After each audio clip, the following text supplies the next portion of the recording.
আমি এত বড় এতিম, এ দুনিয়াতে আসি আমি একদিনও আমার বাবাকে বাবা বলে ডাক দিতে পারি নাই রে আয়েশা। আমার বাবার চেহারাটাও দেখতে পারি নাই।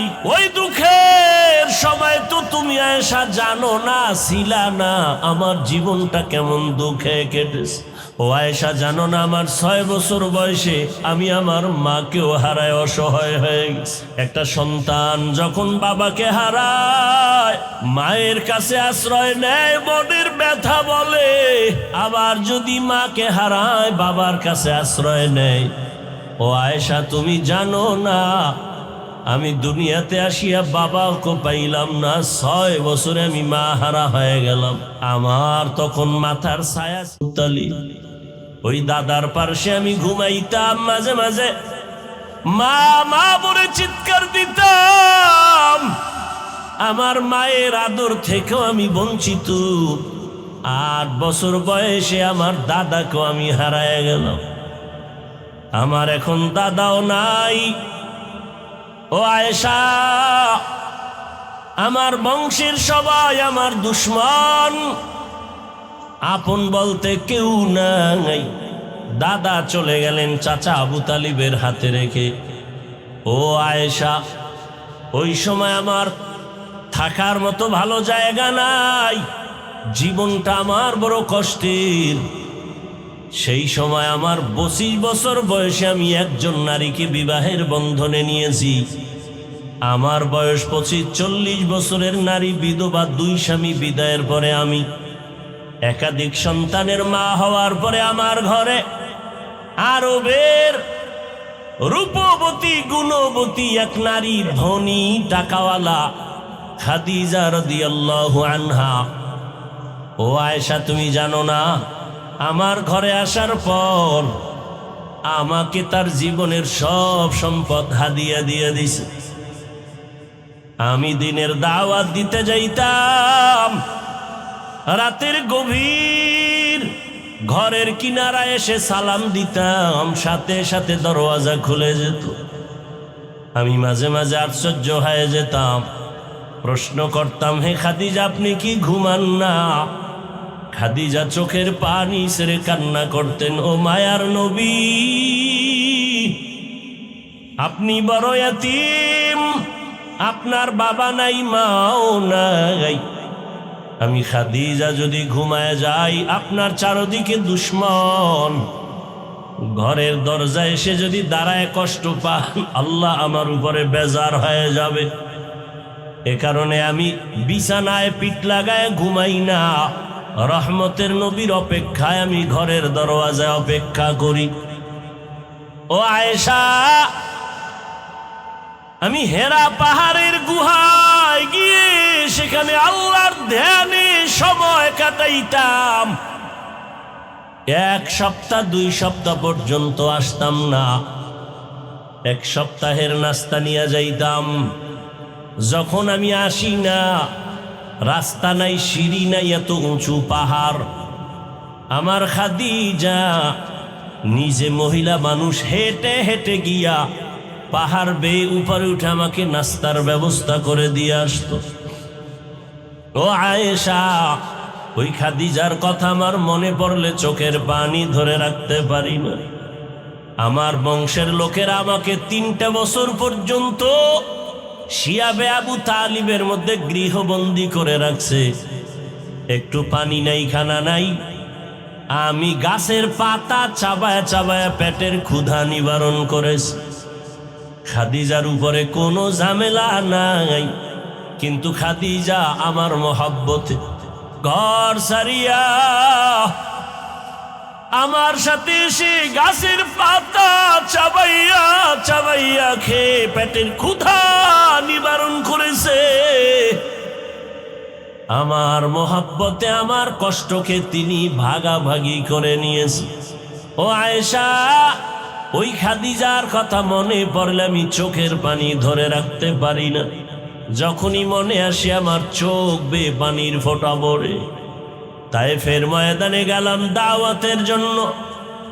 তায়েফের বেঈমান কাফের ছোট ছোট বাচ্চাদের লেলিয়ে দিয়েছে, মক্কার পাগল আর সে পাথর মেরে তাড়ায় দাও। ওই বাচ্চাগুলো পাথরগুলো বৃষ্টির মতো মারে, আর আমার শরীরে পড়িয়া রক্ত ঝরতে ঝরতে আমার পায়ের জুতা আটকায় গেছে।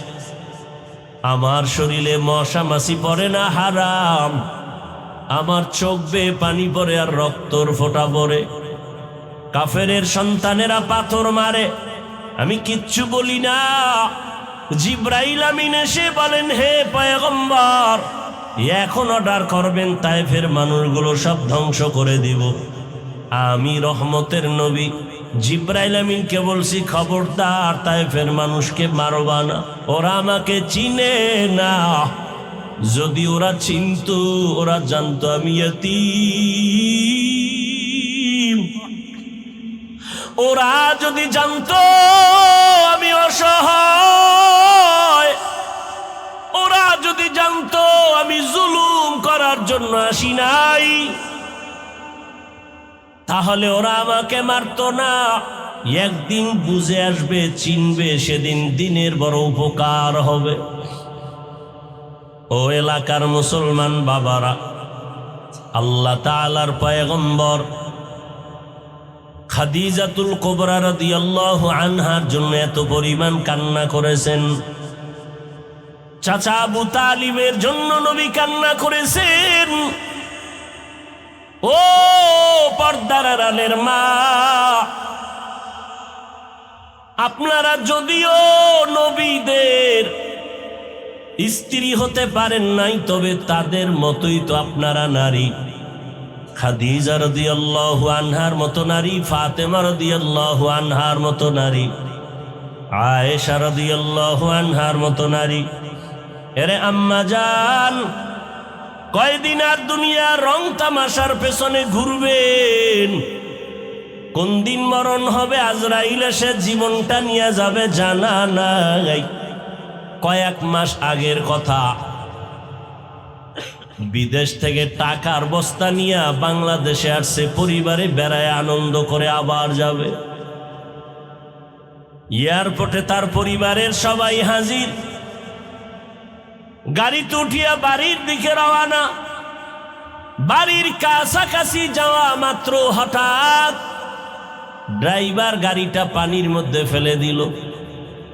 জায়গায় মহিলা সন্তান অনেক মরে গেল।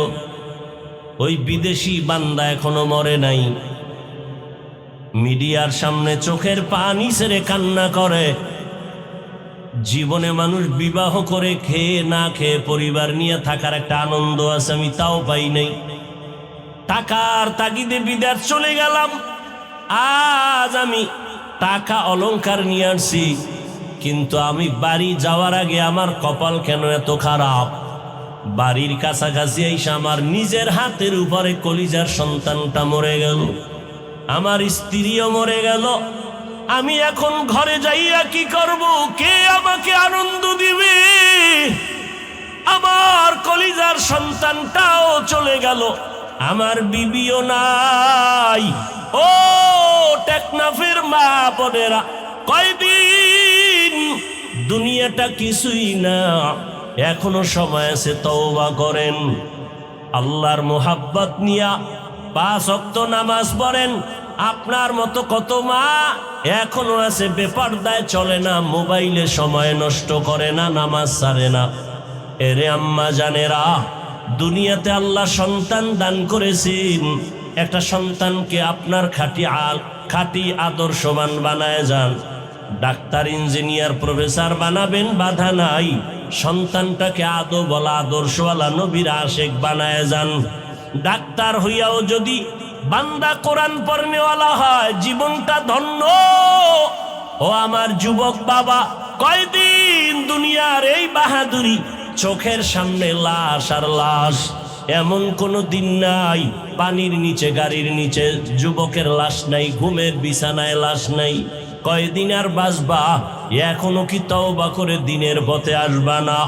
মনে আশা পূরণ করার জন্য কত গুনার পেছনে দৌড়াইলা, নামাজ ছাড়লা, দাড়ি কাটলা, বেপরদায় চললা, মা বাবার সাথে কত বেয়াদবি করেছো। এখনো সময় আছে, তওবা করো।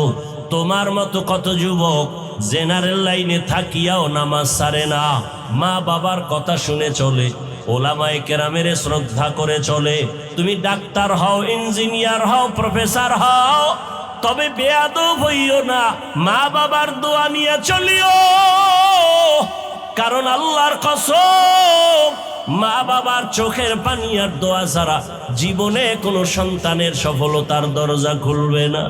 তুমি জানো না যে মা বাবার কত কষ্ট আর মেহনত, যে কারণে তুমি আজকে মানুষ। ওই মা বাবার চোখের পানি আর দোয়ার কারণে তুমি টাকার মালিক, বাড়ি গাড়ির মালিক, সম্মানের মালিক। আজকে অনেকের মা দুনিয়ায় নাই।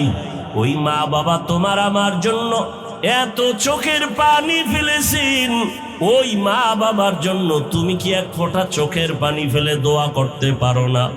রহমতের নবী চোখের পানি ফেলে দোয়া করেন, মা বাবার জন্য কান্না করেন।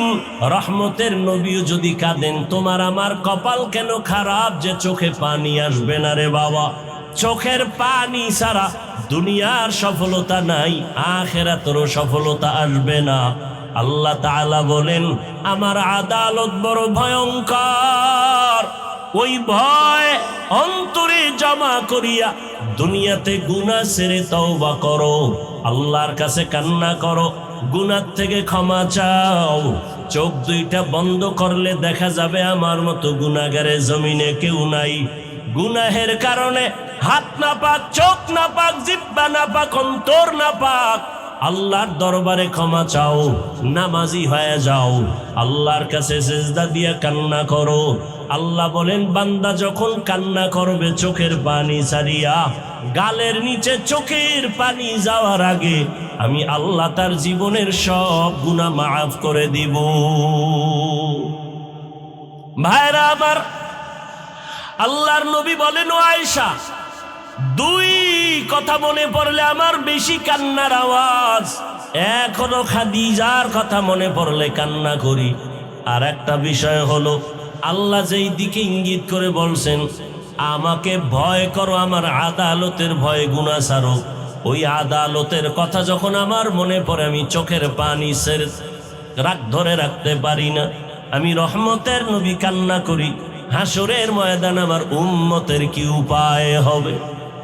যেদিন নবীরা পর্যন্ত কান্নায় বিভোর, একটা নেকির টান পড়বে, কেউ কারো সহযোগিতা করবে না। হাদিসে পাকে নবী বলেন, এক আল্লাহর বান্দা হাসরের ময়দানে সব বান্দার আমল নামা ওজন দিতে গিয়া মাত্র একটা নেকের টান, আল্লাহ বলবে একটা নেক তোমার আমল নামায় চলে আসলে তুমি জান্নাত পেয়ে যাইবা। দেখো তোমার আত্মীয় স্বজন কেউ একটা নেক দেয়নি, আল্লাহর বান্দা দৌড়াবে, সন্তানের কাছে গিয়া বলবে, বাবা জীবনে কষ্ট করে তোমাকে খাওয়াইছি, নিজে খাওয়ার চিন্তা করি নাই, আজ আমি বিপদে পড়েছি, একটা নেক আমাকে দাও। সন্তান বলবে, আমার বাবা ছিল ঠিক, তবে তুমি আমার বাবা আমি বিশ্বাস করি না। এভাবে ঘুরতে ঘুরতে ঘুরতে ঘুরতে কেউ একটা নেক দেয় না, মাত্র একটা নেক হলেই জান্নাত পাবে, কেউ দেয় না, মাও না, বাবাও না, পরিবারের কেউ না। এখন নিরুপায়, চোখে পানি, কান্না করতেছে, কই পাবো একটা নেক? এক নেক হলেই আমি জান্নাত পাবো। আল্লাহর বান্দা নিরুপায় হইয়া কান্না করে করে এখন যা আল্লাহর আদালতে যাবে, হঠাৎ করে দেখে পার্শ্বে একজন বুড়া মানুষ বসে বসে কান্না করে। জিজ্ঞাসা করে, বাবা তুমিও কাঁদো কেন? এই কাঁদো কেন?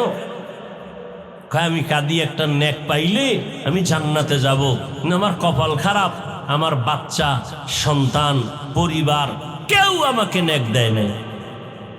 ওই লোকটা কান্দে আর কয়, ভাই তুমি কাঁদো কেন? কয়, আমার জীবনে কোনো নেক নাই, গুনাহ গুনাহ গুনাহ, আমি কাঁদি জাহান্নামের ভয়। তবে আমার আমল নামায় একটা নেক আছে, এক নেক দিয়ে তো জান্নাতে যেতে পারবো না, আমার জীবনে সব গুনাহ গুনাহ গুনাহ, তবে একটা নেক ওই একটা নেক দ্বারা জান্নাত পাওয়া যাবে না, তবে তুমি যেহেতু একটা নেকের অভাবে বসে আছো, আমি তোমাকে সেই একটা নেক দিতে চাই, অন্তত তুমি জান্নাতে যাও। আমি খুশি হব, কারণ আমি এই বিপদের সময় আমার একটা ভাইয়ের উপকার করতে পেরেছি। রহমতের নবী বলেন, ভালো মানুষকে খায়রুন নাস মান ইয়ানফাউন নাস, ওই ব্যক্তি তো ভালো যার দ্বারা অন্যের উপকার হবে, কোনো ক্ষতি হবে না।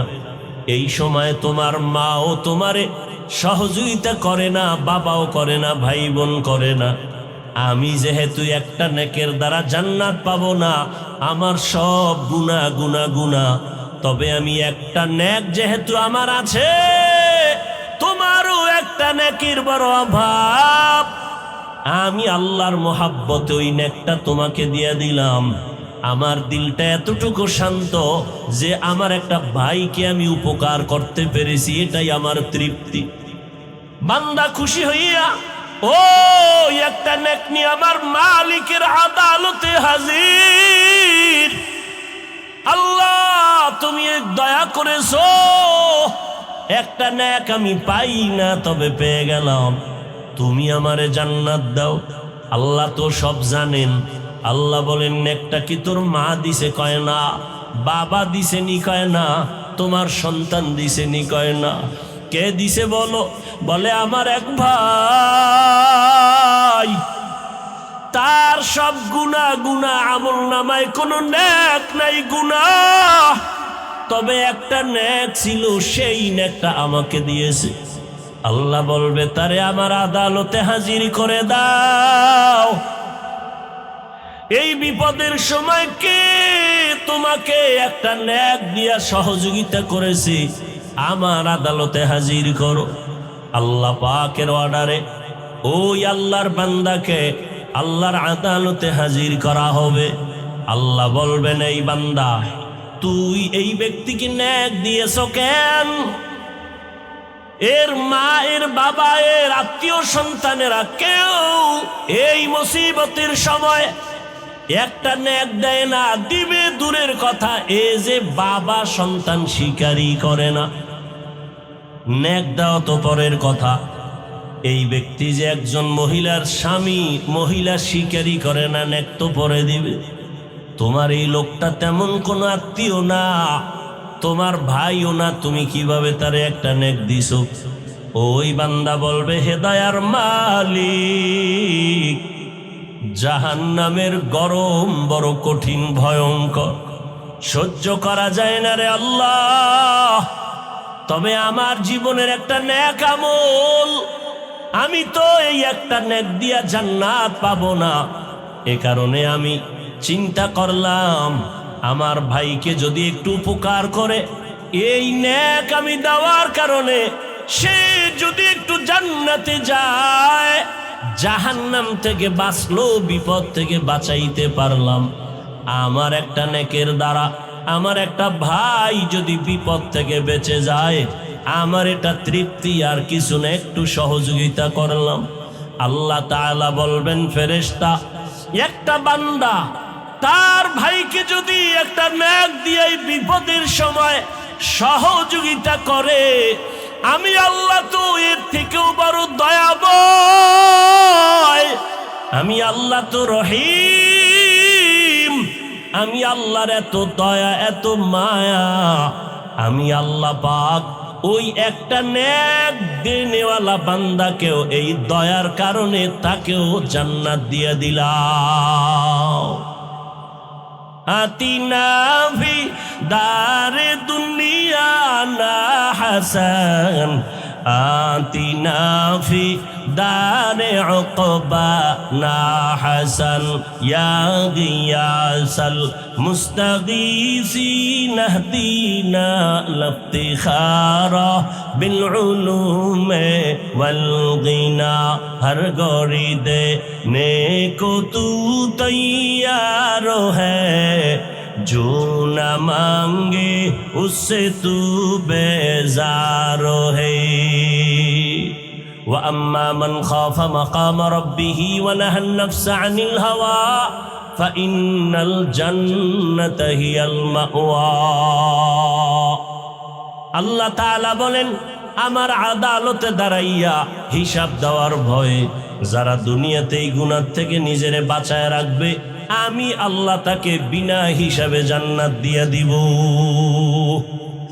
দুনিয়াতে থাকিয়া গুনাহ থেকে বাঁচার উপায় জীবনের ভাগ দুইটা, একটা আমার পেছনে চলে গেল, সামনে আর একটা আমার হায়াত কতদিন আছে জানা নাই। তবে পিছনের জীবনে গুনাহ অনেক করে ফেলেছি, সামনের জীবনেও গুনাহ হতে পারে। এই দুই লাইনের গুনাহ থেকে কিভাবে বাঁচবো? পিছনের গুনাহ থেকে বাঁচার জন্য একটা মেডিসিন লাগবে, সামনের গুনাহ থেকে পবিত্র থাকার জন্য আর একটা মেডিসিন লাগবে। পিছনের যেই মেডিসিনটা গুনাহ করে ফেলেছি, হাতের গুনাহ, চোখের গুনাহ, জবানের গুনাহ, অন্তরের গুনাহ, এইভাবে যত গুনাহ করে ফেলেছি, আল্লাহর হক নষ্ট করে, বান্দার হক নষ্ট করে, যত অন্যায় করেছি, পেছনের গুনাহ থেকে পবিত্রতা অর্জনের জন্য একটা মেডিসিনের প্রয়োজন। ওই মেডিসিনটা না থাকলে পেছনের গুনাহ থেকে আমার ক্ষমা হবে না। সামনের জীবনে যেন আমার চলার পথে কোনো গুনাহ না হয়, ওই গুনার থেকে বাঁচার জন্য আর একটা মেডিসিন লাগবে। এই দোনোটা মেডিসিন অর্জন করার একমাত্র জায়গা হলো আল্লাহওয়ালাদের নেক নজর। লিকুল্লি শাইইন মাদিনুন ওয়া মাদিনুত তাকওয়া কুলুবুল আরিফিন। ভালো ভালো জিনিস রাখার গোডাউন আছে, তাকওয়ার গোডাউন হলো একমাত্র আল্লাহর প্রিয় বান্দা যারা আরেফিন, আল্লাহকে চিনেন, আহলুল্লাহ যাদের বলা হয়, তাদের নেক নজর লাগাও। তাদের নজরের মধ্যে পাওয়ার আছে। আল্লাহর নবী বলেন, ক্বালা রাসূলুল্লাহি সাল্লাল্লাহু আলাইহি ওয়া আলিহি ওয়াসাল্লাম, ইত্তাকু ফিরাসাতাল মুমিন ফাইন্নাহু ইয়ানজুরু বিনুরিল্লাহ। আল্লাহর নবী বলেন, আল্লাহর বিশেষ যারা পাওয়ারওয়ালা বান্দা, এদের ফেরাসাতের পাওয়ার থেকে তোমরা সতর্ক, ভয় থাকিও, কারণ এরা অনেক কিছু দেখেন যেটা তোমরা দেখো না। আল্লাহ তাদেরকে স্পেশাল পাওয়ার দান করেন। এই পাওয়ারের নাম কোরআনের ভাষায় ফুরকান, হাদিসের ভাষায় পাওয়ারের নাম ফেরাসাত। ইয়া আইয়ুহাল্লাযীনা আমানু ইন তাত্তাকুল্লাহ ইয়াজআল লাকুম ফুরকানা।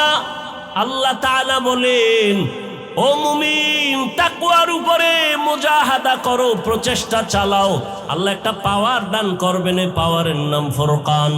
মা মা'নাল ফুরকান হুয়া নূরুম মিন ইলাহি। ফুরকান নামের পাওয়ার হলো আল্লাহর থেকে স্পেশাল দাও একটা নূরের আলো।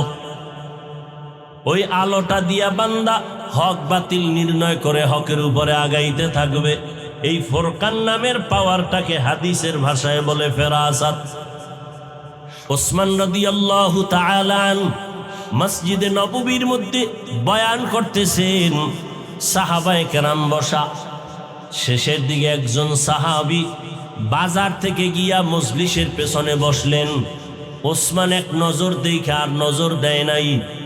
কিছুক্ষণ পরে বলে, এই মজলিসের মধ্যে এমন একজন ব্যক্তি আমাদের মজলিসে বসছেন যার চোখের মধ্যে জেনার আসর দেখা যায়, জেনার আসর। সাহাবী ভয় পেয়ে গেলেন। বাজার থেকে আসলাম, বাজারে হাঁটার সময় একটা বেগানার নজর লাগছে, বেগানা নারী। তো ওসমান রাদিয়াল্লাহু আনহু মসজিদে বসে খবর কিভাবে পেলেন? তো মজলিস শেষ, সাহাবী ওসমান রাদিয়াল্লাহু আনহুর কাছে গেলেন, গিয়ে আস্তে করে বললেন, হযরত, নবুয়তের দরজা খোলা? বলে না তো। কত ওহির দরজা খোলা? কয় না। তা আপনি কিভাবে বললেন সাহাবীর চোখের মধ্যে জেনার নজর লাগানো? ওসমান রাদিয়াল্লাহু তাআলা আনহু বললেন, ও সাহাবী, নবুয়তের দরজা বন্ধ, ওহির দরজা বন্ধ, নবুয়তের দরজা খোলা নাই, তবে ফেরাসাতের দরজা খোলা। ফাইন্নাহু ইয়ানজুরু বিনূরিল্লাহ, আল্লাহ তাদেরকে এমন একটা নূরের পাওয়ার দান করেন, আলো। কেমন আলো? বলে আমার এই বাতির পাওয়ার 100 পাওয়ারের বাতির আলো একরকম, 1000 পাওয়ারের বাতির আলোতে আরো অনেক দেখা যায়। আল্লাহ তাআলা এই পাওয়ারটা যাকে দান করবেন, সাধারণ মানুষ যা দেখবে না, ওই বান্দা বান্দি তা দেখবেন। ওমরে ফারুক রাদিয়াল্লাহু তাআলা আনহু মসজিদে নববীর মধ্যে খুতবা দিতেছেন, হঠাৎ করে একটা আওয়াজ দিলেন অপ্রাসঙ্গিক, ইয়া সারিয়াতাল জাবাল, ইয়া সারিয়াতাল জাবাল, ইয়া সারিয়াতাল জাবাল, ও সারিয়া পাহাড় পাহাড় পাহাড়। সারিয়া কই? বলে মদিনাতুল মুনাওয়ারা থেকে 2000 কিলোমিটার দূরে ইরানে যুদ্ধ করতেছে ইসলামের জন্য। সারিয়াকে জিজ্ঞাসা করা হলো, সারিয়া ওমরের আওয়াজটা পেয়েছো? সারিয়া বলে, কাছে বসিয়া যেভাবে শোনা যায় ওইভাবেই ওমরের আওয়াজ শুনেছি। এর নাম ফেরাসাত। দুনিয়ার থেকে বান্দা গুনাহ ছাড়ো, পেছনের গুনাহ থেকে বাঁচার জন্য আলাদা একটা মেডিসিন, সামনে যেন গুনাহ না হয় সেখান থেকে বাঁচার জন্য আর একটা মেডিসিন। দোনোটা মেডিসিন অর্জন করার একমাত্র ঠিকানা আল্লাহর প্রিয় বান্দা আহলুল্লাহ যারা, তাদের সোহবত, তাদের নেক নজর। পেছনের গুনাহ থেকে বাঁচার যে মেডিসিন লাগবে, ওই মেডিসিনের নাম কান্নাওয়ালা তওবা। কি তওবা? কান্নাওয়ালা তওবা। চোরেরে যখন ধরে মানুষ বেতের বাড়ি দেয়, সেও তওবা করে আর চুরি করব না, কিন্তু মন থেকে তওবা করে না, ওই তওবা হবে না। তওবা হবে কান্নাওয়ালা তওবা, যে জীবন চলে যাবে, ওই গুনাহ আর অপরাধ করব না, হে মালিক তুমি আমাকে মাফ করে দাও। তো পিছনের গুনাহ থেকে বাঁচার জন্য যেই মেডিসিন দরকার, সে মেডিসিনের নাম কান্নাওয়ালা তওবা। সামনের জীবনে যে গুনাহ হতে পারে, পারে না, সেই জীবনের থেকে বাঁচার জন্য আর একটা মেডিসিন দরকার। সামনের জীবনে গুনাহ থেকে মুক্ত থাকার জন্য যে মেডিসিন, ওই মেডিসিনের নাম হলো তাকওয়া। হর কে দারত খৌফে হকদার দিল মদাম, জন্নতুল মাওয়া দেহদ রাম কাম জুজবা হকচি জে মখাজ ইনসুজা ফজলে উ আমস্তে দর জুমলা জাহা। গুনাহ থেকে বাঁচার জন্য পিছনের গুনাহ থেকে তওবা করতে হবে। তওবা যদি না করি, পেছনের গুনাহ ক্ষমা হবে না। কান্নাওয়ালা তওবা। সামনের জীবনে গুনাহ থেকে পবিত্র থাকার জন্য যে আমার গুণটা লাগবে, পুঁজি লাগবে, তার নাম তাকওয়া। এই দোনোটা পুঁজি অর্জনের একমাত্র ঠিকানা আল্লাহর প্রিয় গোলাম তাকওয়াওয়ালা, আল্লাহওয়ালার নেক নজর। তাদের নজর থাকলেই বান্দা গুনাহ থেকে বাঁচা সম্ভব। আমি মাঝে মাঝে বলি, আমরা যারা আল্লাহওয়ালা মুরব্বীদেরকে মেনে চলার চেষ্টা করি, এরপরও নিজেরা ঠিক থাকতে পারি না, লাইনচ্যুত হয়ে যাই, হাঁটায় ভুল, কথায় ভুল, চলায় ভুল। আর যারা কোনো আল্লাহওয়ালাকে মুরব্বী হিসাবে মেনে চলে না, এদের দুনিয়াও বরবাদ, আখিরাতও বরবাদ। وإنسانا على إنسان ونشهد أن لا إله إلا الله وحده لا شريك له لا ضد له ولا ند له ولا مثل له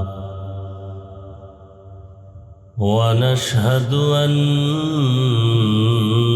سيدنا وسندنا وحبيبنا وحبيب ربنا وطبيبنا وطبيب قلوبنا ومولانا محمدا عبده ورسوله. اللهم صل على محمد النبي الأمي وعلى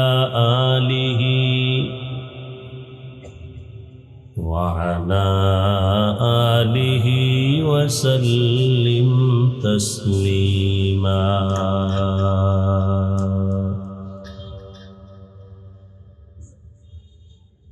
وبعد، فأعوذ بالله من الشيطان الرجيم.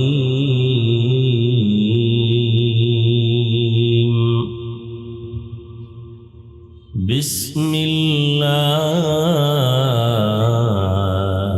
الرحمن الرحيم.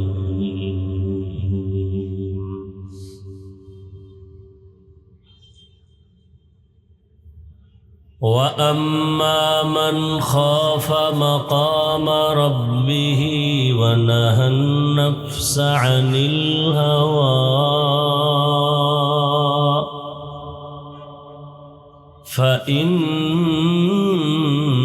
الجنة هي المأوى.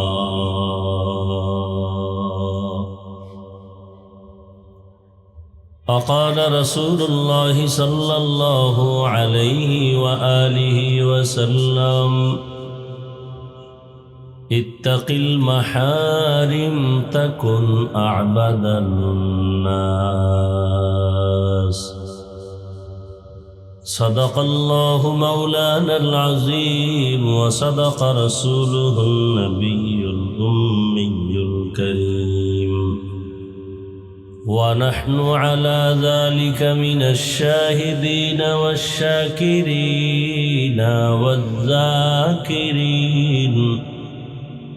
والحمد لله رب العالمين.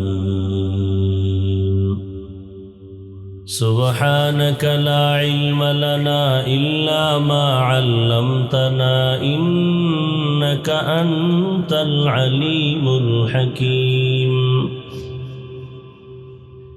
رب اشرح لي صدري ويسر لي أمري واحلل عقدة من لساني يفقه قولي. निगाह मुमिन से तो बदल जाती है तकदीर, निगाह मुमिन से तो बदल जाती है तकदीर। ये बंदा की कुव्वत नहीं कुदरत का इशारा, ये बंदा की कुव्वत नहीं कुदरत का इशारा। ऐ मर्द खिरद तर्क मासी की ज़रूरत, ऐ मर्द खिरद तर्क मासी की ज़रूरत। अब सोहबत सालेह की सवा कोई नहीं चारा, अब सोहबत सालेह की सवा कोई नहीं चारा। मरदूद है पीछे हमें खबर नहीं लेकिन, मरदूद है पीछे हमें खबर नहीं लेकिन। एक वक्त में हालाक जो अमाल है सारा, एक वक्त में हालाक जो अमाल है सारा। যে আয়াত ও হাদিস আমি আপনাদের সামনে তেলাওয়াত করেছি, আল্লাহ পাক ইখলাস ও রুহানিয়াতের সমন্বয়ে সহি নিয়তে সহি তরিকায় সহি কিছু কথা আমাকে বলার মতো, আপনাদেরকে শুনবার মতো দয়াময় আল্লাহ তৌফিক দান করেন। শেষ দোয়া করে যাওয়ার ইচ্ছা আছে তো ইনশাআল্লাহ। দুদিন ব্যাপী এই প্রোগ্রামের শেষ বরকত দোয়ার মধ্যে এতগুলো আল্লাহর বান্দাদেরকে এক জায়গায় বসাইয়া মা বাবার জন্য দোয়া করার সুযোগ পেয়েছেন। আল্লাহ আজকে দিয়েছেন এই সুযোগ, কেউ যেন আমরা হাতছাড়া করে না দেই। আল্লাহ সবাইকে কবুল করেন। বলার দায়িত্ব আমার, মানবেন কিনা সে দায়িত্ব আপনার। বাকি মাঝখানে মূল বিষয় হলো আল্লাহ চাইতে হবে। বান্দা চাইলে কিছুই হয় না, আল্লাহ চাইলে সব হয়। আল্লাহ যদি কবুল করেন তো সম্ভব, আর আল্লাহ যদি কবুল না করেন তাহলে আমি হাফিজুর রহমান কেন, আর টেকনাফের হজরত কেন, মক্কা মদিনার ইমাম কেন, স্বয়ং রসুলও যদি তাকে বলেন তার কপাল খুলবে না। যেই রসুলকে এক নজর দেখলে জাহান্নামের আগুন হারাম, যে রসুলের চেহারা মোবারকের দিকে তাকাইলে পেটের ক্ষুধা থাকে না, কত বড় নিকৃষ্ট কপাল পরা হলে সেই রসুলকে দেখলো, বয়ান শুনল, একই দস্তারখানে খাইল, কিন্তু কালেমা নসিব হলো না। এমন কপাল পরা ব্যক্তির নাম আপনাদের কারো জানা আছে? যে রসুলকে 13টা বছর দেখলো, বয়ান শুনল, কালেমা পড়ে নাই। কে সে? আবু জাহাল। অন্যদিকে 27 বছরের এক যুবক, কয় বছর? 27 বছরের যুবক রসুলকে জবাই করার জন্য তরবারি নিয়ে দৌড়ায়। নবীজির কাছে গিয়া চেহারা মোবারক দেখে তরবারি ফেলে কালেমা পড়ে মুসলমান হয়ে গেল। এমন কপালওয়ালা ব্যক্তির নাম জানেন? নাম কি? ওমর। তা আসলে আল্লাহ চাইলে হয়। আবু জাহাল 13 বছর রসুলকে দেখলো, বয়ান শুনলো, কালেমা পড়লো, আর ওমরের মতো বান্দা 27 বছরে রসুলকে হত্যা করতে গিয়েও কালেমাওয়ালা হয়ে গেল। এর নাম কফা। টেকনাফের বার্ষিক সভা, অনেক মানুষ আসার নিয়ত করে আসতে পারে নাই। আর একদল আল্লাহর বান্দা বান্দিরা আসছেন ঠিক, কিন্তু বেহেশতের প্যান্ডেলে ঢুকতে পারে নাই, বয়ানও শুনতে পারে না। এরা এই সুযোগে মার্কেট ঘুরে, গল্প গুজবে গুনাহ করে সময় কাটায়। আল্লাহ তাদের হেদায়াত দান করেন। বান্দা চাইলে কিছুই হয় না, আল্লাহ চাইলে সব হয়। তা আমি যে আয়াত পড়েছি, আল্লাহ পাক রব্বুল আলামিন বলেন, ওয়া আম্মা মান খাফা মাকামা রাব্বিহি ওয়া নাহান নাফসা আনিল হাওয়া। যে ব্যক্তি আল্লাহর দরবারে দাঁড়িয়ে হিসাব দেওয়ার ভয়ে দুনিয়াতেই নিজেকে গুনাহ থেকে বাঁচায় রাখবে, ফাইন্নাল জান্নাতা হিয়াল মাওয়া, তার স্থায়ী শান্তির ঠিকানা হবে জান্নাতুল মাওয়া, জান্নাত। এবং সে জান্নাত বিনা হিসাবে পাবে, কোনো হিসাব দিতে হবে না। নবীজি বলেন, তাকিল মাহারিম তাকুন আবাদান নাস। তোমরা আল্লাহর নিষিদ্ধ জিনিস থেকে নিজেকে ফিরায় রাখো, বাঁচায় রাখো। আল্লাহর দরবারে আল্লাহ পাক মর্যাদা বাড়াবেন, মানুষের মাঝেও মর্যাদা বেড়ে যাবে।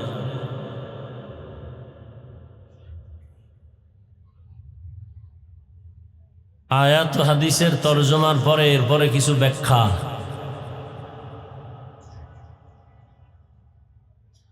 আল্লাহ পাক একটা দিনকে উল্লেখ করে, দিনের দিকে ইশারা করে, একটা অবস্থাকে টার্গেট করে আল্লাহ দুনিয়ার সমস্ত মানুষকে সতর্কবাণী করেছেন এবং সাথে সাথে সুসংবাদ দিয়েছেন। এবং সেই অবস্থাটা তৈরির জন্য এই দুনিয়াটাই তার জায়গা, অন্য কোনো জায়গা নেই। আর দুনিয়া মাজরাতুল আখিরা, আখিরাতের সম্বল সঞ্চয় করার জায়গা এ দুনিয়া। আল্লাহ পাকের দরবারে দাঁড়িয়ে হিসাব দেওয়ার ভয়। যে ব্যক্তি গুনাহ থেকে নিজেকে বাঁচাবে, তাহলে এখান থেকে কি বুঝি? আল্লাহর দরবারে দাঁড়িয়ে ভয় ওই ব্যক্তির যারা গুনাহগার, যারা গুনাহ করে না বা তওবা করে পবিত্র হবে, তাদের কোনো ভয় নাই। ভয় তাদের জন্য যারা গুনাহগার। আল্লাহ তাদেরকে বলেন, আমার আদালতে দাঁড়িয়ে হিসাব দেওয়ার ভয়ে গুনাহ ছেড়ে দাও, তাহলেই আমি তোমাকে বিনা হিসাবে জান্নাত দিব।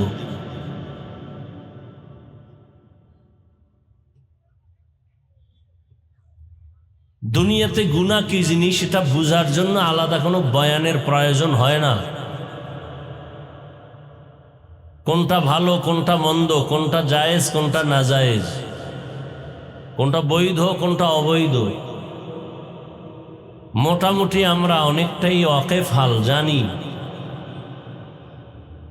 মিথ্যা বলা গুনাহ, গালি দেওয়া গুনাহ, গীবত করা গুনাহ, চুরি করা, ডাকাতি করা, মদ পান করা, জুলুম করা, নাচ দেখা, গান শোনা, গান দেখা, মা বাবার সাথে বেয়াদবি, কাউকে কষ্ট দেওয়া হাতের দ্বারা, জবানের কথার দ্বারা, চোখের ইশারার দ্বারা, অন্তরের কল্পনার দ্বারা, সবগুলো গুনাহের কাজ, সবগুলো হারাম না? আমরা তো এগুলো করি। নামাজও পড়ি, মিথ্যা বলি, নামাজ পড়ি, ওয়াদা খেলাফ করি, নামাজ পড়ি, গীবত করি। এই গুনাহগুলো আমাদের মধ্যে আছে। আল্লাহ বলেন, এই গুনাহ থেকে নিজেকে ফিরাও। বললেই ফিরানো যাবে না, অন্তরের মধ্যে একটা ভয় তোমাকে ঢুকাতে হবে। কিসের ভয়? আল্লাহর আদালতের ভয়। আল্লাহর আদালতের ভয়টা কেন? বলে আল্লাহর আদালত হবে বড় ভয়ঙ্কর। এই ভয়টাকে বিভিন্ন শব্দে কোরআনে বলা হয়েছে। যেমন তাকওয়া মানিও ভয়, খাশিয়াতুন মানিও ভয়, খাউফুন মানিও ভয়। ইন্নামা ইয়াখশাল্লাহা মিন ইবাদিহিল উলামা। আল্লাহর বান্দা বান্দীদের মধ্যে যারা উলামা, তারা আল্লাহকে বেশি ভয় করবেন। ইয়া আইয়ুহাল্লাযীনা আমানুত্তাকুল্লাহা হাক্কা তুকাতিহ। মুমিন, তুমি আল্লাহকে ভয় করো হক আদায় করে ভয় করার মতো। ইয়া আইয়ুহান নাবিয়্যুত্তাকিল্লাহ ওয়া লা তুতি'ল কাফিরিনা ওয়াল মুনাফিকিন। হে নবী, আপনি আমি আল্লাহকে ভয় করেন। বারবার বারবার ভয়ের কথা তো আল্লাহ বলেন ভয় করো, শেষেও বলেন ভয় করো।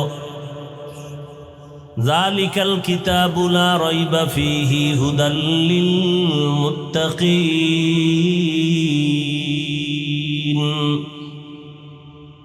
কোরআন জান্নাতের পথ দেখাবে, হেদায়াতের পথ দেখাবে তাদেরকে যারা আল্লাহকে ভয় করে। ওয়াত্তাকু ইয়াওমান তুরজাউনা ফীহি ইলাল্লাহ।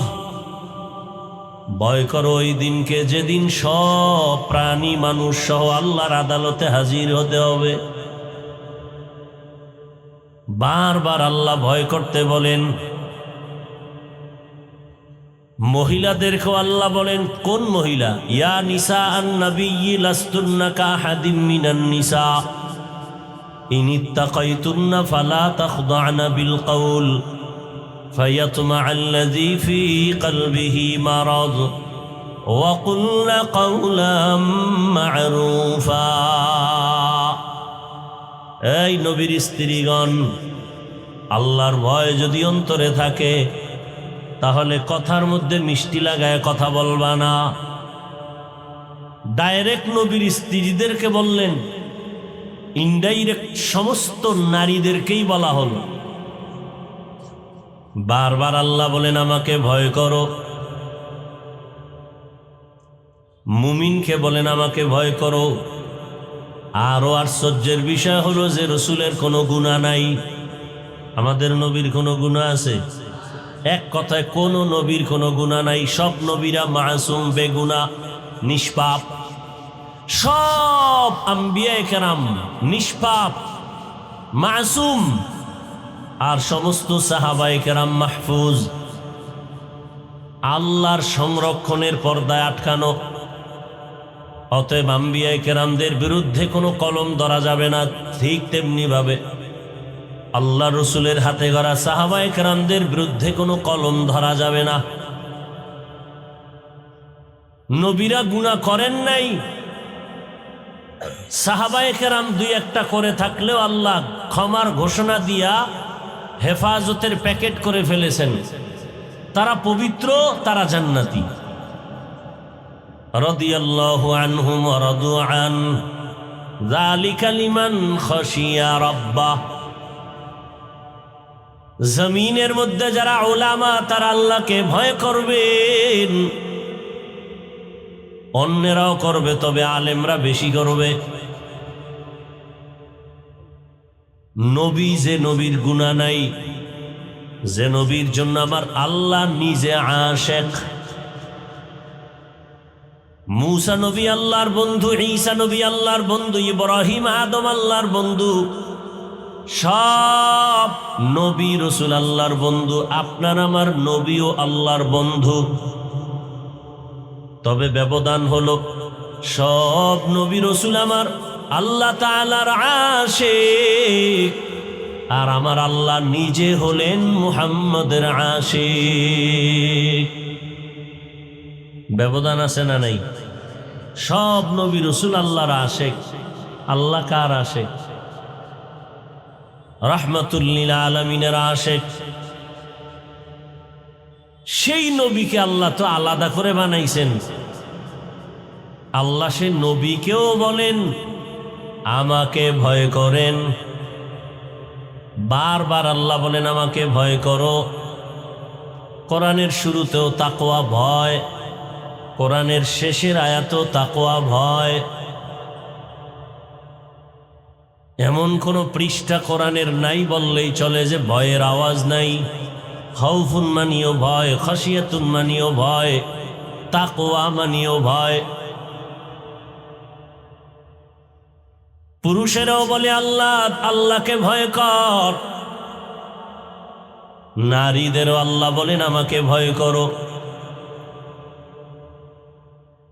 কেন এত বারবার আল্লাহ ভয় করতে বলেন? দুনিয়াতেও মানুষ মানুষকে ভয় করে, করে না? করে না? কোন মানুষ কোন মানুষকে ভয় করে? দুর্বল মানুষ শক্তিশালী মানুষের ভয় করে, নিরীহ মানুষ সন্ত্রাসীদেরকে ভয় করে। এক কথায় যারা ভয়ঙ্কর বেয়াদব, এদেরকে মানুষ ভয় করে। বুঝে থাকলে বলেন আমার আল্লাহ কি ভয়ঙ্কর নাকি দয়ালু? কি দুনিয়াতে তো দয়ালুরে কেউ ভয় করে না, করে? ভয়ঙ্করের ভয় করে। তো আল্লাহ যদি দয়ালু হন, তাহলে তাকে ভয় করব কেন? আসলেই তো আল্লাহ দয়ালু। কেমন দয়ালু? আল্লাহর মতো দয়ালু আর আছে কেউ? দুনিয়ার যত দয়ালু, সব দয়ালু স্বার্থপর। দুইজন মানুষ খুঁজে বের করেছিলাম, এদের কোনো স্বার্থ নাই, কিন্তু সোনার বাংলায় তাকায় দেখি এরাও স্বার্থপর। কয়জন? একজন মা আর একজন বাবা। বাংলাদেশে তাকায় দেখলাম স্বার্থের আঘাতে মা বাবাও সন্তানকে হত্যা করে। আছে না নাই? স্বার্থের আঘাতে সন্তান মা বাবাকে হত্যা করে, স্বার্থের টানে স্ত্রী স্বামীকে হত্যা করে, স্বামী স্ত্রীকে হত্যা করে। দুনিয়ার মানুষ মানুষকে দয়া করে, মাঝে মাঝে করে, মাঝে মাঝে করে না। আংশিক করে, মনের মতো করে না। করার পরে আবার খোঁটা দেয়। আর আমার আল্লাহ এমন দয়ালু, বান্দাকে নিঃস্বার্থভাবে দয়া করেন, সীমাহীন দয়া, আংশিক না পরিপূর্ণ, চাওয়ার আগে এবং দয়া করার পর আমার আল্লাহ কোনো খোটাও দেন না। আল্লাহর দয়া কেমন? দুনিয়াওয়ালারা দয়ার দরজা মাঝে মাঝে খুলে, মাঝে মাঝে খুলে না। আর আমার মালিক সব সময় দরজা খুলে রাখছেন। সমুদ্রের মাঝে গিয়া যদি তুমি ডাক দাও আল্লাহ, আল্লাহ বলেন সেখানেও আমি হাজির। আমার দয়ার দরজায় যদি কাফের আমার কাছে কিছু চায়, আমি তাকেও দেই।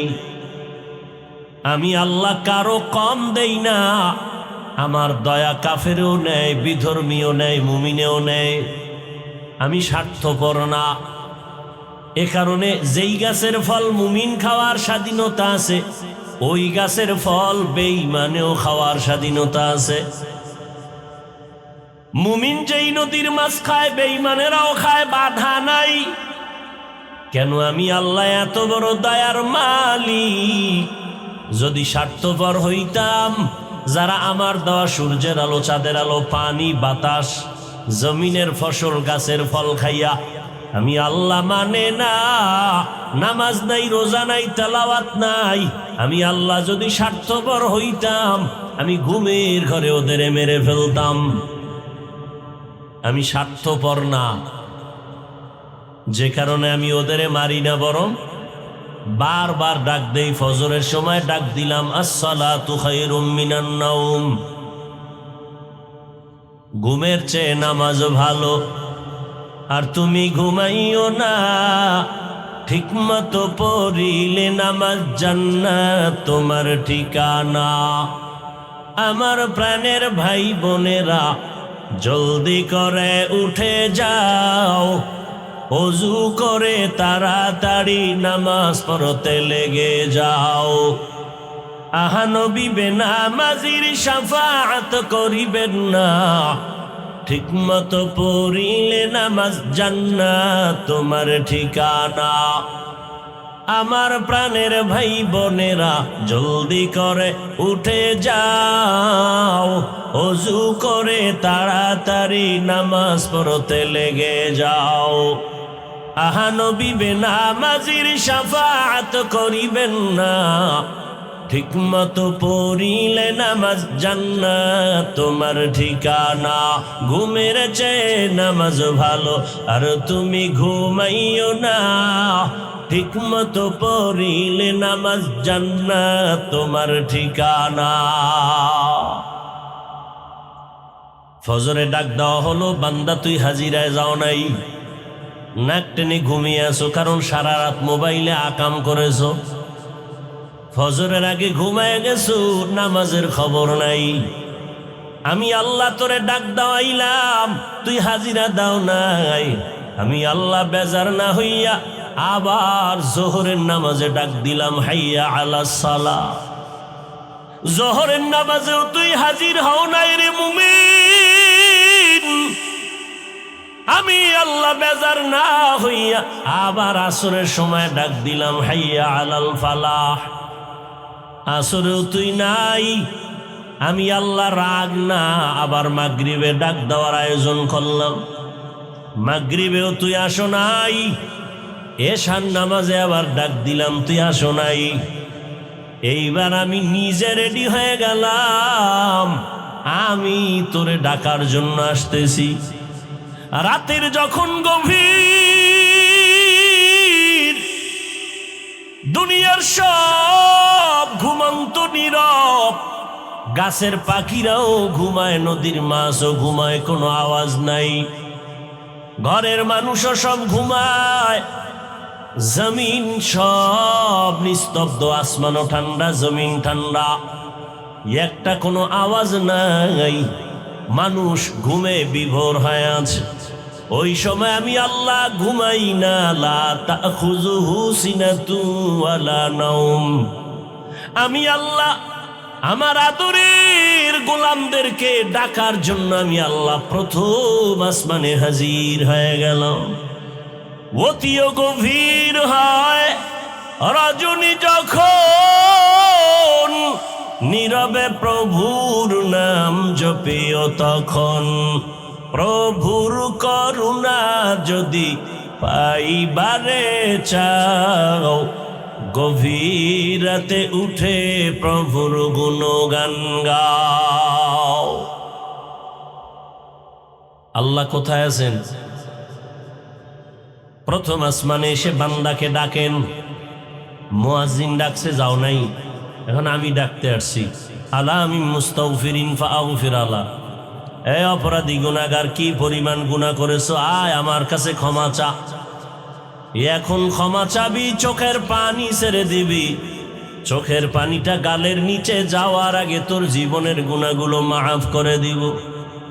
আতিনা ফি দারে দুনিয়া না হাসান, আতিনা ফি দারে উকবা না হাসান, ইয়া গিয়াসাল মুস্তাগীসিন ইহদিনা লিফতিখারা বিল উলুমে ওয়াল গিনা। হর গড়ি দে নে কো তু তৈয়ার হ্যায়, जो न मांगे उससे तू बेजार है।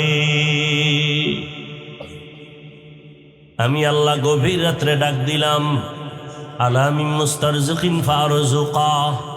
কার টাকা পয়সা লাগবে, রিজিক লাগবে, বল, আমি আল্লাহ দেওয়ার জন্য আসছি। কোন সময়? কি ঘুমাইতেছেন আপনারা? কোন সময় আল্লাহ আসেন? কোন দিন? হ্যাঁ, বান্দার থেকে কিছু নিতে না দিতে? আপনাদের কিছু লাগে না? নাক টেনে ঘুমান কেন? বাবায় যদি গভীর রাতে ঘরের দরজায় এসে নক করে, আমি তোর বাবা আসছি, দরজা খোল, বিপদে আছি। এমন কোন মোহাব্বতের সন্তান নাই যে ঘুমায় থাকবে, সাথে সাথে দরজা খুলে বাবা কেন আসছে। ছাত্রের দরওয়াজার কিনারায় গভীর রাতে যদি কোনো শিক্ষক এসে নক দেয়, ও আমার কলিজার ছাত্র, বাবা আমি ঘুমাই নাই, তোমার কাছে আসছি জরুরত। এমন কোনো মোহাব্বতের ছাত্র নাই যে ঘুমায় থাকবে, বরং দরজা খুলে বলবে, হযরত কেন আসছেন? তোমার আমার আসল মালিক আমার আল্লাহ। রাতের গভীরে বান্দাকে ডাকেন, বান্দা টাকা লাগলে বল, বাড়ি লাগবে বল, গাড়ি লাগবে বল, জীবনে কি প্রয়োজন বল।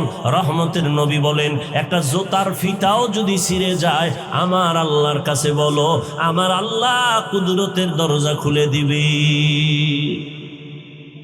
রহমতের নবীর থেকে দামি আর কেউ আছে? সেই নবীর কোনো প্রয়োজন হলে কার কাছে চাইতেন? নবী যদি আল্লাহর কাছে চাইতে পারেন, আপনি কেন চান না? নবী বলেন, ইজা সাআলতা ফাসআলিল্লাহ ওয়া ইজা ইসতাআনতা ফাসতাইন বিল্লাহ। কিছু যদি চাইতে হয় আমার আল্লাহর কাছে চাও, দুনিয়ার কারো কাছে চাইবা না, কারণ দুনিয়ার সবাই ফকির, আমার আল্লাহ হলেন ধনী। আমার আল্লাহ কি? আমার আল্লাহ শুধু ধনী না, আমার আল্লাহ প্রশংসিত ধনী। দুনিয়ার ধনীদের বদনাম আছে, আমার আল্লাহর বদনাম আসেনি। ইয়া আইয়ুহান নাস আনতুমুল ফুকারাউ ইলাল্লাহ ওয়াল্লাহু হুয়াল গনিয়্যুল হামিদ।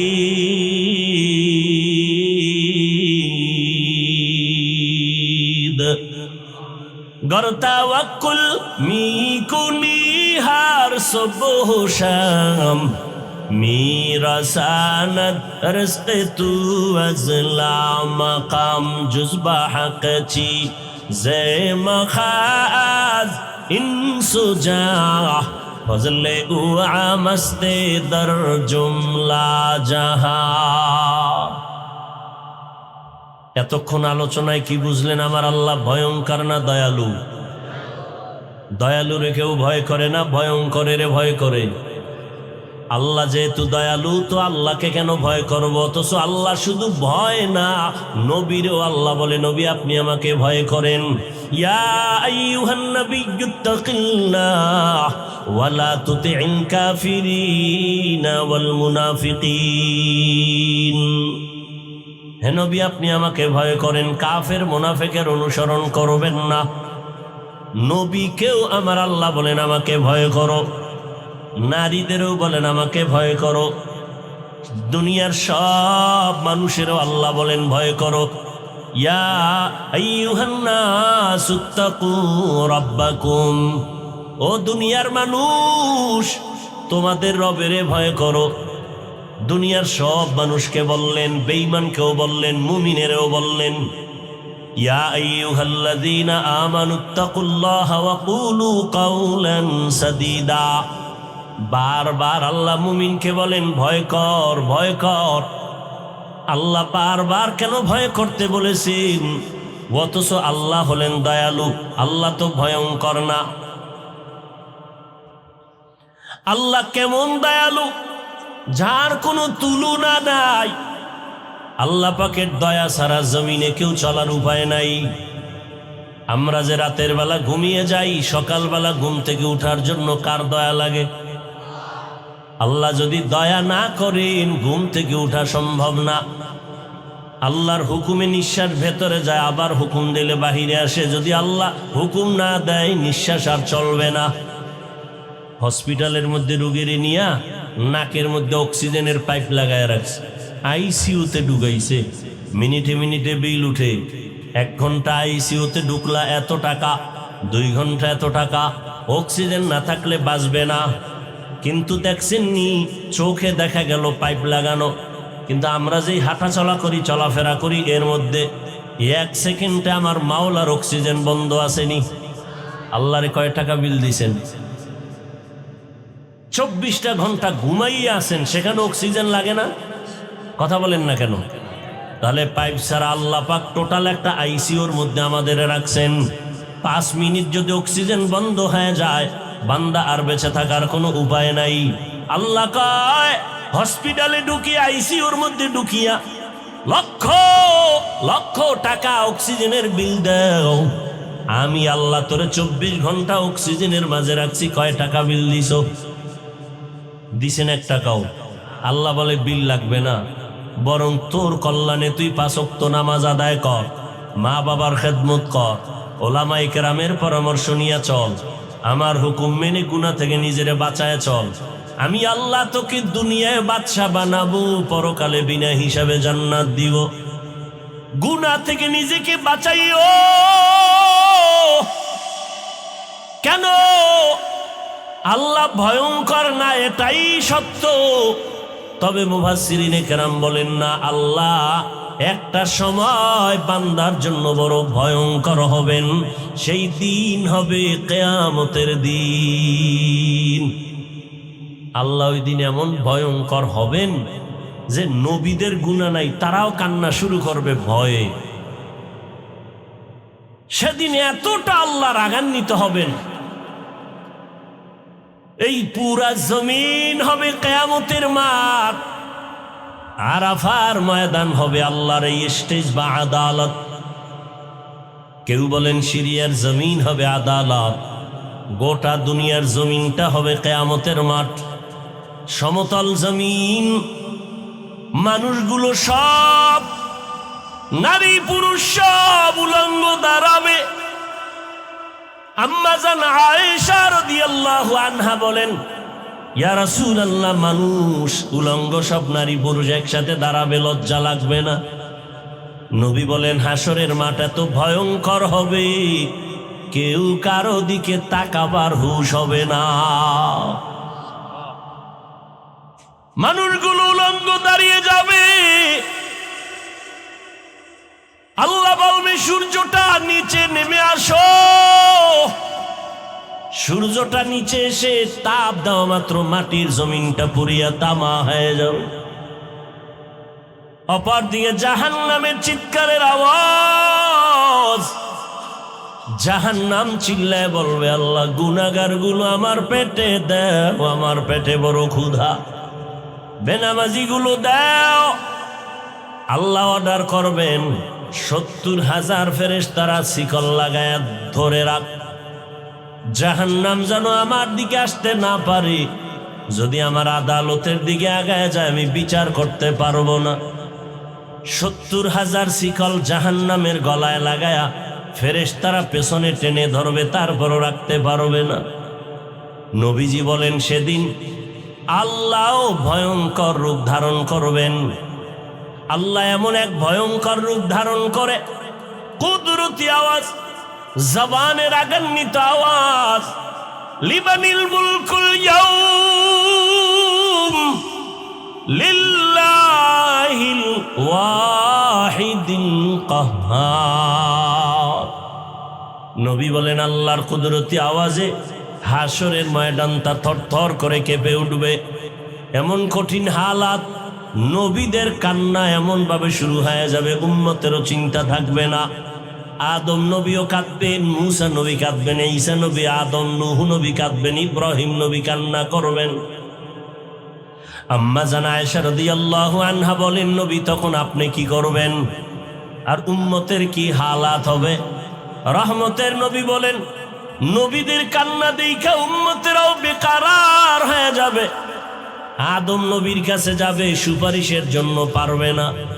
ঘুরতে ঘুরতে ঘুরতে ঘুরতে শেষ, আমি মুহাম্মদের তারা তালাশ করবে। হাসরের ময়দানে নবী আপনাকে উম্মতেরা কোথায় পাবে? নবী বলেন, আমি আমার রবের সামনে মাকামে মাহমুদের মধ্যে সিজদায় পড়ে আমিও কান্না শুরু করব। সব নবীদের কান্না, নিজেদের চিন্তা, একমাত্র আমি রহমতের নবী মালিকের কুদরতে মাকামে মাহমুদে সিজদায় পড়ে কাঁদবো। আর আমি আমার নিজের ব্যাপারে একটা কথাও বলবো না। আমি বারবার কান্না করবো আর বলবো, আমার উম্মত, আমার উম্মত, আমার উম্মত। তুকু যাও সুন্নতি আহমদ কুজা বা মুহাম্মদ কাইবুদ নিসবতরা মান আহাব্বা সুন্নতি কওলে রসুল মজদায়ে কানা মাই হাম কুন কবুল। আল্লাহ ভয়ঙ্কর হবেন হাসরের ময়দানে। ইনসাফের বিচার আলায় আল্লাহ ভয়ঙ্কর রূপ ধারণ করবেন। আল্লাহ যখন ভয়ঙ্কর রূপ ধারণ করে আওয়াজ দিবেন, হাসরের ময়দানটা থরথর করে কেঁপে উঠবে। কেউ কথা বলার সাহস পাবে না। ওই দিনটা বড় কঠিন। আম্মা জান আয়েশা রাদিয়াল্লাহু আনহা বলেন, আমি আয়েশা তো নবীর ঘরে 9 বছর বয়সে আমি আসছি। আমার যখন 18 বছর হয়, রহমতের নবী জমিন থেকে বিদায় নিয়ে গেলেন। আমি প্রায় সময় তাকায় দেখতাম মায়ার নবী আমার হুজরায় বসে গুনগুন করে মাঝে মাঝে কান্না করতে। আমি ভয় পেয়ে যাইতাম, আমার মায়ার নবী কেন কাঁদে? মনে হয় আল্লাহ বেজার হয়ে গেল আমার উপর, আমি বোধহয় কোনো বেয়াদবি করেছি। আম্মা জান আয়েশা বলেন, মাঝে মাঝে আমি রহমতের নবীর কাছে গিয়ে আদবের সাথে বলতাম, নবী আপনি কেন কাঁদেন? আমি আয়েশা কোনো বেয়াদবি করেছি নাকি? নবী বলেন, ও আয়েশা তুমি বেয়াদবি করবা কেন? তুমি যে আমার ঘরে আসছো আমার সিদ্ধান্তে না, আমার রবের প্রস্তাবে তুমি আমার ঘরে চলে আসছো। তুমি আয়েশা বেয়াদবি করবা কেন? ও পর্দার আড়ালের আম্মা জানেরা, বোনেরা, ও আমার কলিজার যুবক, পর্দার আড়ালের মা বোন ও বৃদ্ধ বাবাজি, রহমতের নবী কাঁদেন। আম্মা জান আয়েশা রাদিয়াল্লাহু আনহা বলেন, রহমতের নবী বলেন, ও আয়েশা আমার কান্নার কারণ, মাঝে মাঝে আমার কান্না আসে, আমি চোখের পানি ধরে রাখতে পারি না রে আয়েশা। দুইটা কথা আমার যখন মনে উঠে তখন আমার চোখের পানি পড়তে থাকে, আমি আমার চোখের পানি ধরে রাখতে পারি না। আমি গুনগুন করে কান্না করি। এই একটা বিষয় যখন আমার মনে পড়ে, আমি অঝোর দ্বারায় কান্না করি, কারণ তুমি জানো না রে আয়েশা, তুমি আমার সুখের সময়ের বিবি, তুমি আমার জীবনের খবর জানো না, জীবনটা আমার কত দুঃখে কেটেছে। এদের দুনিয়াও বরবাদ, আখিরাতও বরবাদ। এরে নবীর উম্মত, আল্লাহর ভয় বড় দামি এক সম্পদ। জমিনের একজন বড় রাষ্ট্র পরিচালনা করেন, আপনারা সবাই তার নাম জানেন, বাদশাহ হারুন রশিদ। নাম শুনছেন কোনোদিন? তার স্ত্রীর নাম কি জানেন? কেউ জানেন না? জুবায়েদা খাতুন। এত বড় রাষ্ট্রের একজন দায়িত্বশীল বাদশাহ হারুন রশিদ একদিকে রাষ্ট্র চালায়, অন্যদিকে আল্লাহর ঘর মসজিদের ইমামতি করে। রাষ্ট্রের ইমাম তো এমনই হওয়া উচিত যে মসজিদেরও ইমাম হবে, রাষ্ট্রেরও কি হবে? ইমাম হবে। তাহলে দেশে শান্তি হবে। কি বলেন? আপনারা যে দ্বিতীয়বার স্বাধীন করে একটা লাভ দেন, যে দ্বিতীয়বার স্বাধীন করেছেন, ফলাফল কি এ বিষয়ে কিঞ্চিত আলোচনা মাগরিবের নামাজের এশার আগে করে গেছেন। স্বাধীন করে যে চিৎকার দিলেন, কি পেয়েছেন? কি যদি আপনার স্বাধীনতা সফল হয়, তাহলে কেন এখনো বাবার সামনে মেয়েকে ধর্ষণ করা হয়? জুলাইয়ের স্বাধীনতার যদি সফল হয়, কেন এখনো স্বামীর সামনে তার স্ত্রীকে ধর্ষণ করা হয়? এখনো কেন পানির মধ্যে লাশ পাওয়া যায়? স্বাধীনতা যদি সফল হয়, এখনো কেন দোকানওয়ালা ব্যবসায়ী কেন নিরাপত্তাহীনতায় ভুগে? বোঝা গেল স্বাধীন সফল হয়নি। সফল স্বাধীনতার জন্য আর একবার যুদ্ধের ময়দানে অবতীর্ণ হতে হবে, এবং সেই স্বাধীন হবে চূড়ান্ত সফলতার স্বাধীন। আর সেই স্বাধীন হবে একমাত্র ইসলামের স্বাধীন।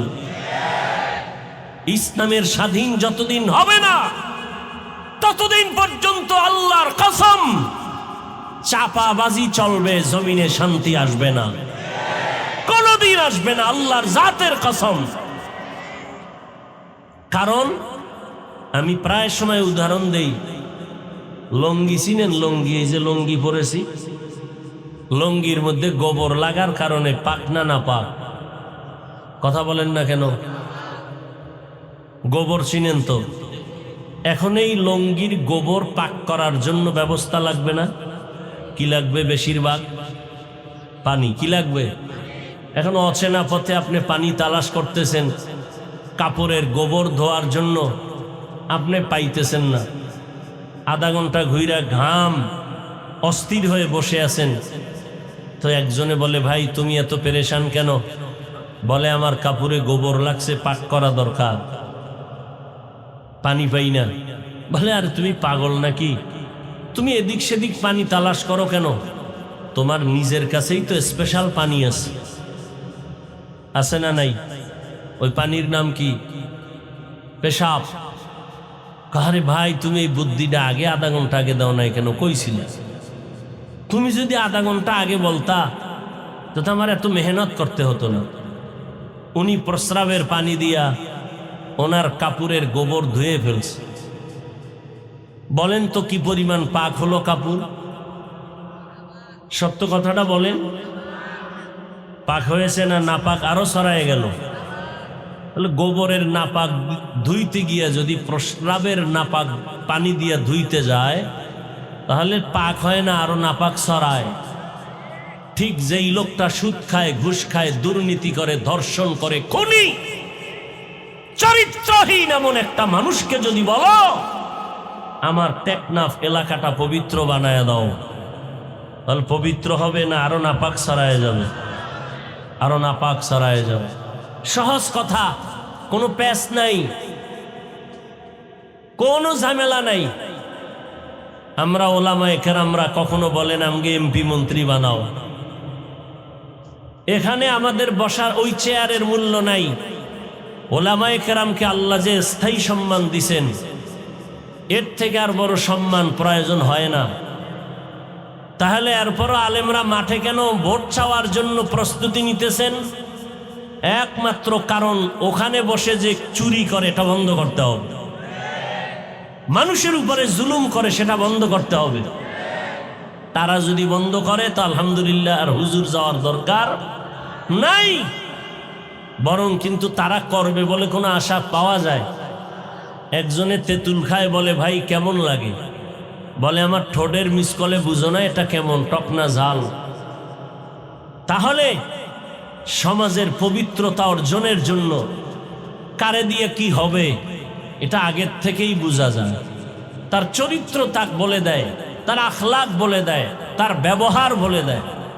আসলে অনেকে মনে করে ইসলাম বুঝি অনেক কঠিন। কে বলেছে পৃথিবীতে ইসলাম ছাড়া সহজ কোনো ধর্ম নেই? এত সহজ ধর্ম ইসলাম। ইসলাম কি বলে? দুইজন দেখা হলে কি দাও? সালাম মানে কি? শান্তি। তাহলে আমি বললাম আসসালামু আলাইকুম, আপনার উপরে শান্তি বর্ষিত হোক। সে আমাকে কি বলবে? সেও দোয়া করলো আপনার উপরেও শান্তি বর্ষিত হোক। দুই দিক থেকে যখন সালাম আর শান্তির দোয়া চলবে, মাঝখানে আর অশান্তি ঢুকতে পারবে না। ইসলাম কি বলে? বলে এই বড়রা, ছোটদের উপরে মায়া করো। ও ছোটরা, বড়দেরকে সম্মান করে চলো। আল্লাহর কসম, আমার দেশের বড়রা যদি ছোটদেরকে মায়ার নজরে দেখে কোনোদিন জুলুম করবে না। আবার ছোটরা যদি বড়দেরকে সম্মানের নজরে দেখে বেয়াদবি করবে না। এর নাম ইসলাম। ইসলাম কি বলে? কর্মচারী কাজ করে, ঘাম ঝরার আগে বেতন দিয়ে দাও। বেতন যদি আগে দিয়ে দেয়, কর্মচারী কাজের মধ্যে চুরি করবে না, বরং আমানত রক্ষা করবে। তাহলে যে যাই বলেন আর না বলেন, মানেন আর না মানেন, ফাইনাল কথা, ইসলাম ছাড়াই জমিনে শান্তি আসবে কোনোদিন সম্ভব না। অতএব সেই ইসলাম এ জমিনে আনার জন্য চেষ্টা করতে হবে আমাদের। না আপনারা যদি অপেক্ষায় থাকেন, তসবিহ নিয়ে দিন গুনেন, ভোটের আগের রাত্রে টাকা খাবো, আছেন না অনেক বান্দা, ভোটের আগের রাতে টাকা খাবে, তাহলে এটা তো আপনিই ইসলামের পথকে আটকায় দিলেন।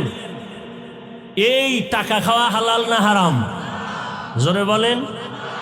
আমি প্রায় সময় বলি, যারা ভোটের আগে টাকা খাওয়ার নিয়ত করেন, আপনারা বাথরুমে গিয়া 10 গ্রাম পায়খানা খাইবেন, পরে টেকনাফ বাজারে গিয়া হালাল সাবান দিয়া কুলি করবেন, গন্ধ সব শেষ হয়ে যাবে। কিন্তু যদি আপনারা এই ভোটের আগে টাকা নেন আর ওই টাকা আপনি ভক্ষণ করেন, আপনার রক্ত গোশত না পাক, ওই টাকা আপনার সন্তান পরিবার খাবে, ওদের রক্ত গোশত না পাক, আমি বলবো আপনি বাপ নামের কলঙ্ক, আপনি স্বামী নামের কলঙ্ক। এজন্য ইসলাম সবাই চায় না। কারা? যারা চোর দুর্নীতিবাজ, এরা ইসলাম চায় না। চিন্তা করে ইসলাম আসলে আমাদের চুরি বন্ধ হয়ে যাবে, দুর্নীতি বন্ধ হয়ে যাবে। এরা ইসলাম চায় না। এই যে প্যান্ডেলটা বয়ান চলতেছে, এইটা কি ওয়াজের প্যান্ডেল না রাজনীতির প্যান্ডেল? ওয়াজ মাহফিল। তাহলে এই প্যান্ডেলে রাজনীতির নেতার নাম থাকে কেন? বিভিন্ন জায়গায় তারা বক্তব্য দিয়ে ভোট চায় কেন? তাতে কোনো দোষ নাই। আমরা আল্লাহর কোরআন রসুলের হাদিস দিয়া দেশ নিয়ে কথা বললে এটা দোষ। একজনে বলছে না, আপনার বেলায় কুরু, আমরা বললে মাকরু। 20 বছর ডাউলের পানি খেয়ে মাদ্রাসায় পড়েছি, 24টা ঘন্টা পড়েছি কি কোরআন হাদিস, কোরআন হাদিস, কোরআন, এর বাইরে কিছু না। কয়টা নক্তা আছে, জের আছে, জবর আছে, অক্ষর আছে, শব্দ আছে, বাক্য আছে। কয়টা নামাজের আয়াত কতটা, রোজার আয়াত আছে কতটা, পরিবার নীতির আয়াত কতটা, অর্থনীতির আয়াত কতটা, সমাজনীতির আয়াত কত, বিধান কি, মাসআলা কি, ফতোয়া কি, সব পড়লাম। আর এখন যদি কোনো সুদখোর এসে বলে হুজুর বয়ানটা এই সিস্টেমে করেন, তাহলে ওর কানের পর্দা গরম করে দিতে হয় না? যে কোরআন হাদিস পড়লাম 20 বছর আর বয়ান শিখতে হবে সুদখোর থেকে, এই সমস্যাগুলো কেন? শিয়ালের হাতে মুরগি আমানত। শিয়ালের হাতে মুরগি রাখলে কয়দিন আমানত থাকবে? শিয়ালের হাতে মুরগি রাখলে যা হয়, মাদ্রাসা মসজিদ আর ধর্মের চাবি সুদখোর ঘুষখোর খুনি ধর্ষকের হাতে রাখলে তাই হবে। আমার এই কথাগুলো যদি আগামী শুক্রবার আপনাদের টেকনাফের কোনো ইমাম সাহেব জুমায় বয়ান করে, কি উপায় হবে বলেন তো? সেদিন মোটামুটি একটা যুদ্ধ শুরু হয়ে যাবে। কমিটি বলবে ইমাম সাহেব 1 মাসের ছুটি। কথা ঠিক নেই? বিষয় কি? শিয়ালের হাতে মুরগি। শিয়ালের হাতে।